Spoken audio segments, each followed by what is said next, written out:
Koştu kömlüm eziline yetişti.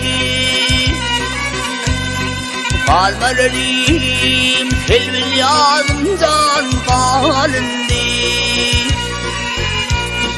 Belim dağlı arağa düştü. Kalmalarım filmin yazımdan kalındı.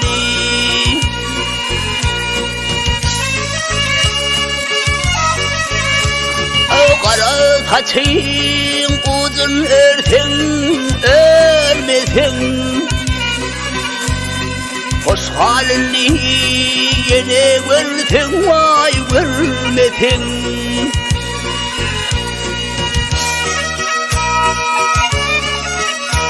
Ay benim bilen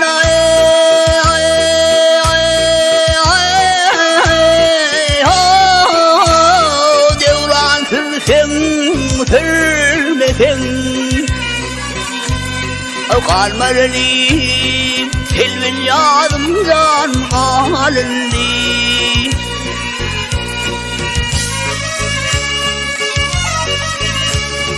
Altı nedir, yedi nedir, beş nedir, toğun nedir, kardeş nedir, vay dost nedir.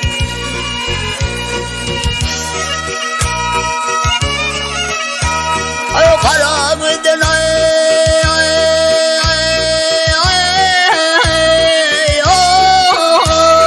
vakın gali yaş nedir? Kalmalarım filmin yazımdan kalındı.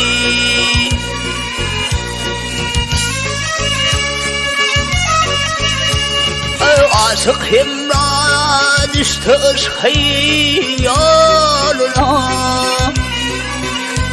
Ay son ölür gark olur eşkin vay kölüne.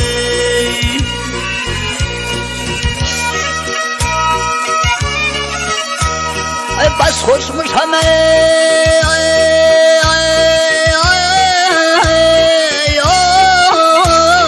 han sayıdı yoluna. Kalmalarım filmin yazımdan kalındı.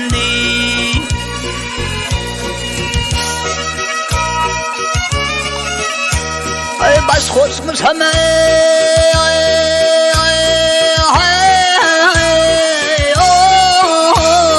han sayıdı yoluna.